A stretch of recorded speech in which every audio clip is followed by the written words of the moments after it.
Édition de ce 24 mai 2013. Les titres.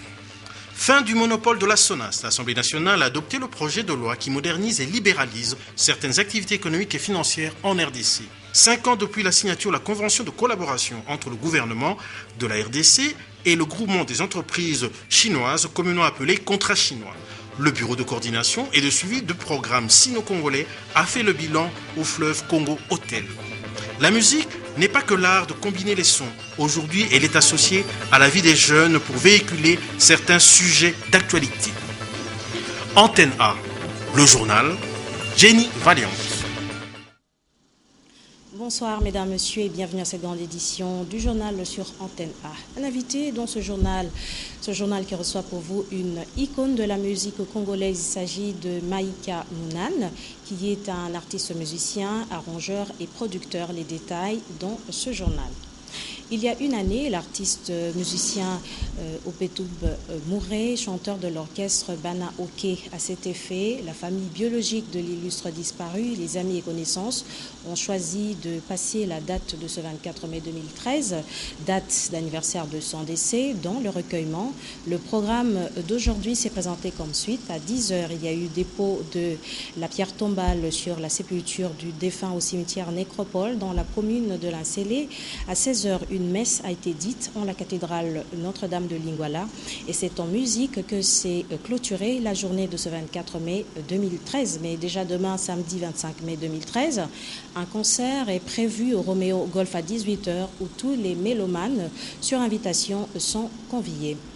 L'artiste ne meurt jamais, dit-on.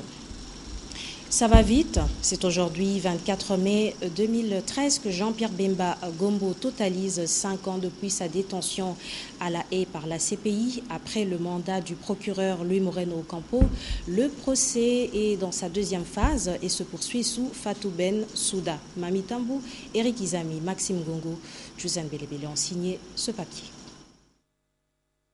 Pour les communs de mortels, ça tire en longueur. En effet, c'est depuis le 24 mai 2008 que Jean-Pierre Bemba a été interpellé puis détenu à La Haye par la Cour pénale internationale. 5 ans après cette détention, si pour son parti politique, le Mouvement de libération du Congo MLC, les choses traînent, la CPI dans sa représentation de Kinshasa parle d'une procédure normale. Le temps pris par rapport à l'affaire Jean-Pierre Bemba, pour cela il faut prendre en considération beaucoup d'éléments. Non seulement qu'il faut voir la période avant le procès lui-même, parce que le procès a commencé en 2010, mais bien avant le procès, nous avions l'audience de confirmation de charges. Il a fallu un temps pour la partie défenderesse, notamment M. Jean-Pierre Bemba, de se préparer par rapport à cette audience. Cette audience a eu lieu. Il a fallu attendre la décision de confirmation de charges qui devait être rendue par les juges. Et puis, la date du procès fixée, donner le temps aux différentes parties pour se préparer par rapport au procès. Que dire du déroulement de cette affaire après le périple en RDC de l'ex-procureur Luis Moreno Ocampo? Surtout lorsque l'on sait que son co-accusé, l'ancien président centrafricain, Ange-Félix Patassé, est déjà décédé. L'élément fondamental, c'est d'éviter que le temps en question, que la personne passe devant la Cour pénale internationale, soit dû à la faute d'une des parties. Mais si ce temps est lié à l'évolution de la procédure telle qu'elle se présente de manière normale, c'est un temps pour lequel l'on devrait considérer que c'est le temps requis pour que la procédure suive son cours normal. Longtemps, le procès lié à cette affaire connaît des attentes et le procureur Moreno ni sa remplaçante Fatou Ben Souda, nul n'a semblé apporter des preuves accablantes contre Jean-Pierre Bemba. Et tout de suite, la question, quelle en sera l'issue? L'issue du procès est soit une décision de culpabilité par les juges, soit une décision d'acquittement. Ce sont les deux types de décisions que les juges peuvent rendre à l'issue du procès. Alors si à l'issue du procès, les juges rendent une de ces décisions, une des parties au procès, si elle n'est pas satisfaite de la décision rendue, peut toujours faire appel. Après avoir lavé en décembre 2012 Mathieu Ngoudjolo, fortement accusé autrefois, si la CPI dans l'affaire Jean-Pierre Bemba n'arrive également pas à apporter des preuves de sa culpabilité, cela jettera à coup sûr un sérieux discrédit à la CPI. Le secteur des assurances en République démocratique du Congo est libéralisé par la mise en place du Code des assurances. C'est ce qui ressort de la plénière de ce vendredi 24 mai 2013 portant examen et adoption du projet de loi portant Code des assurances en République démocratique du Congo.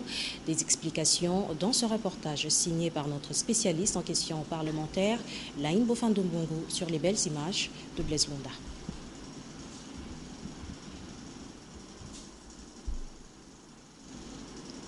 Je disais que le Code des assurances en République démocratique du Congo est libéralisé par la mise en place du Code des assurances. C'est ce qui ressort de la plénière de ce vendredi 24 mai 2013 consacrée à l'examen et adoption du projet de loi portant Code des assurances en République démocratique du Congo. Des explications signées dans ce reportage de Laïn Bofandombongo sur les images de Blaise Londa. L'adoption ce vendredi 24 mai 2013 de la loi portant Code des assurances en République démocratique du Congo par la Chambre basse du Parlement consacre la suppression du monopole et la libéralisation du secteur des assurances en RDC. En effet, avec environ 520 articles, ce projet de loi a donc le mérite de doter la République démocratique du Congo d'un outil juridique consistant et solide, tant au service des investisseurs privés, nationaux ou étrangers, dans la sécurisation juridique offerte dans ce code, qu'au service des assurés, souscripteurs et bénéficiaires des contrats d'assurance et des capitalisations.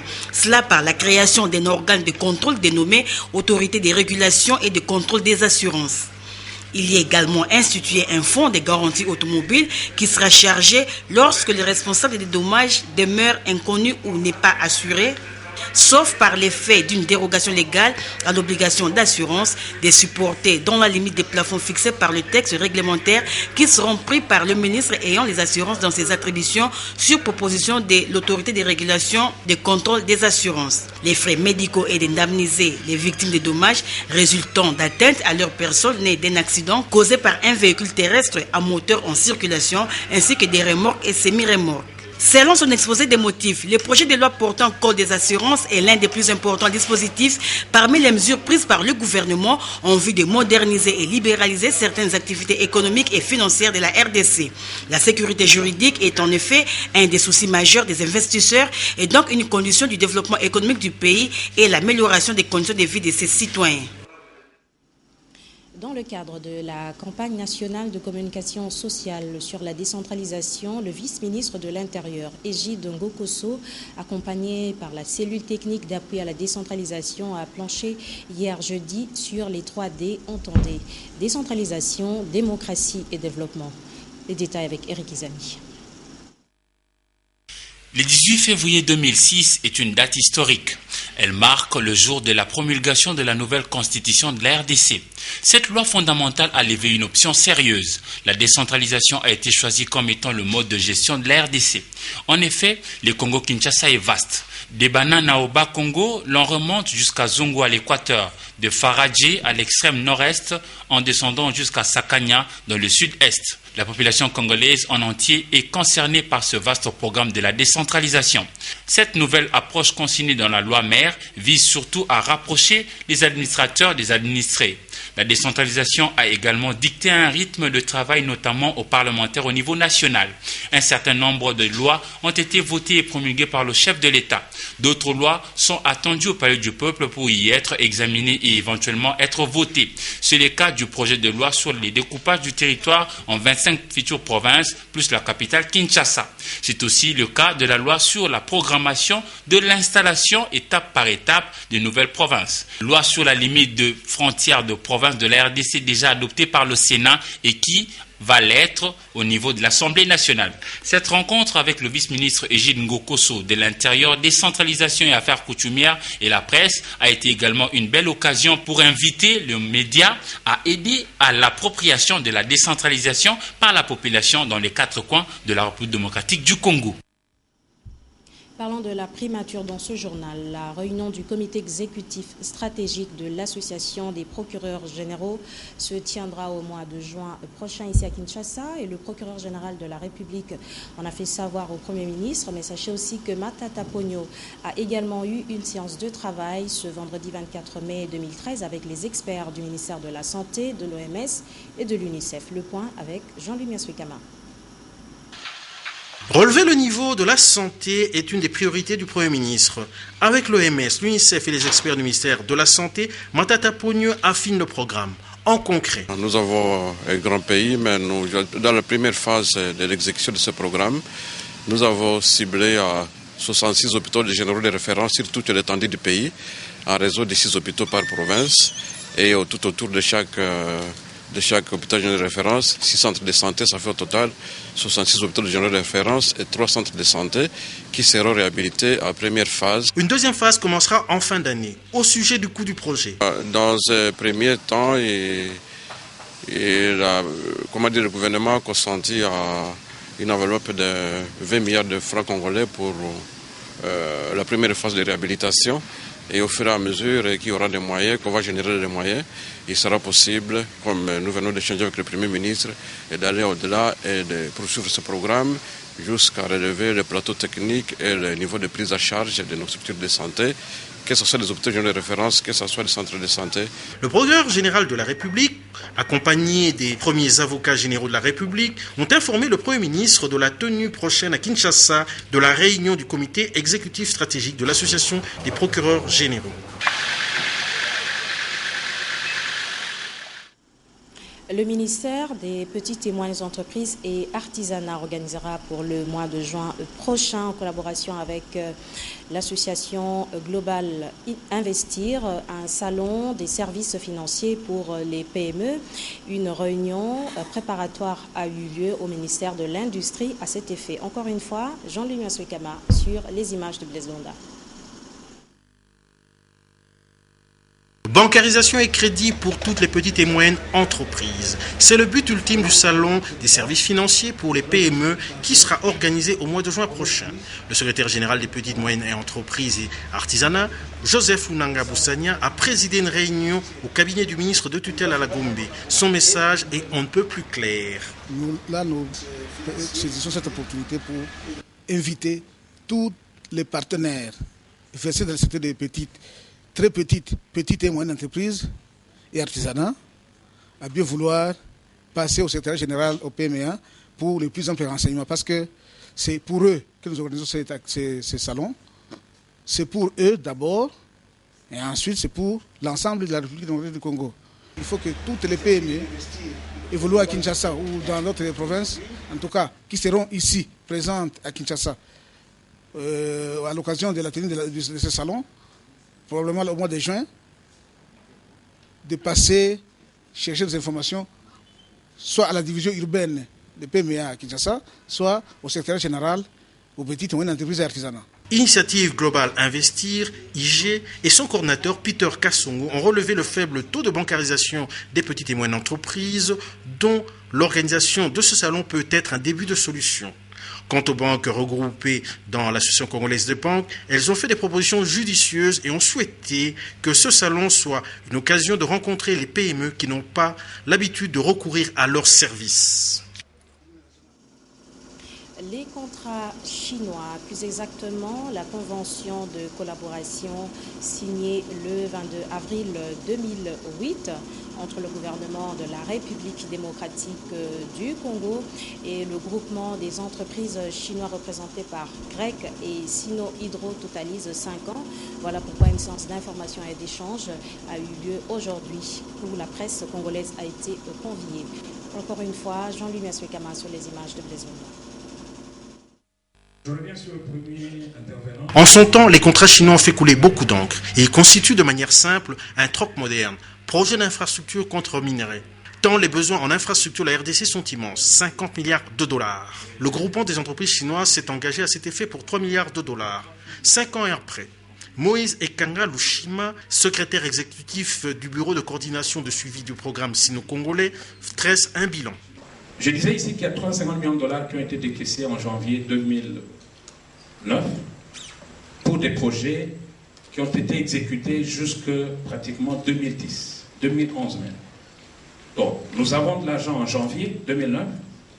Ces fonds portent des intérêts. Donc, nous payons les intérêts sur des fonds qu'on n'a pas utilisés. Et là, on a convenu d'avoir des budgets annuels pour réduire le coût de l'endettement. Alors, il y a chaque année, au début de l'année, l'Agence congolaise de grands travaux identifie les projets à réaliser, nous envoie ce projet, nous discutons avec les Chinois en fonction du budget qui a été arrêté pour l'exercice, et en ce moment-là, ils discutent avec les entreprises chinoises pour signer des contrats spécifiques. Donc, nous aurons des projets annuels, pour le financement annuel, pour nous permettre de réduire le coût de la dette en termes de taux d'intérêt. Quant au projet minier, il est évalué à 3 milliards de dollars entre le groupement des entreprises chinoises et Sino-Hydro d'une part et la Gécamine d'autre part. De cette jointe venture est née la Sicomine. La Gécamine détient 32% de l'actionnariat et les firmes chinoises 68%. La production commencera en 2015 et doit atteindre 6 millions de tonnes selon le contrat. Moïse Kanga a précisé également qu'il n'y a aucun nuage entre la RDC et la banque chinoise d'import-export Exim Bank. Les assurances incendie, vie et automobile ont fait l'objet de l'opération jeudi sinistre des victimes de cas de sinistre hier jeudi. Au cours de l'opération jeudi sinistre, et 129 dossiers ont été payés par 15 agences. Willy Kacha, comme d'habitude. Payer les sinistrés jusqu'à atteindre les sinistrés zéro reste un cheval de bataille pour Carole Aguito Amela, administrateur délégué de la SONAS. À l'espace de 4 ans, la tête de cette entreprise de portefeuille, elle a instruit la paye de milliers de dossiers sinistres à la grande satisfaction des victimes des cas de sinistres. Oui, je suis très satisfait et je dirais pourquoi crier et critiquer Maman Carole Aguito qui est la DG de la SONAS, étant donné qu'il est en train de réaliser ses promesses et surtout respecter ses obligations vis-à-vis de ses sinistrés. En tout cas, je lui jette des fleurs en tant que sinistré. Qu'en est-il alors de ceux qui ne font pas encore confiance à l'assureur institutionnel? Oui, je demande surtout aux transporteurs, aux propriétaires de véhicules de s'assurer, car l'assurance, c'est une sécurité. L'opération jeudi sinistre de ce 23 mai à la 7e rue Lumété a été supervisée par le conseiller Bola du département des sinistrés et Nenetra Djabou de la direction financière. C'est depuis 2 ans maintenant que l'Institut national des arts INA et une banque privée de la place se sont dans un bras de fer. La cause de la controverse, la détention de titres de propriété de l'immeuble situé au croisement des avenues du Commerce, Kwango et Flambeau que la banque détient. Et hier jeudi, les étudiants de l'INA ont boycotté les cours pour protester contre les menaces des responsables de la dite banque. Patrick Borel-Mukendi, Pépito Matondon signe ce reportage. L'Institut national des arts, INA, se trouve dans une position de faiblesse. En effet, le malheur de cette institution provient de l'État lui-même, censé bien protéger cet établissement d'enseignement supérieur. L'INA autrefois s'est situé à l'endroit où a été construit le stade Camagnola appelé Stade des Martyrs. Envoyé à l'ex-immeuble Hôtel Astoria, l'INA est depuis la proie des procès.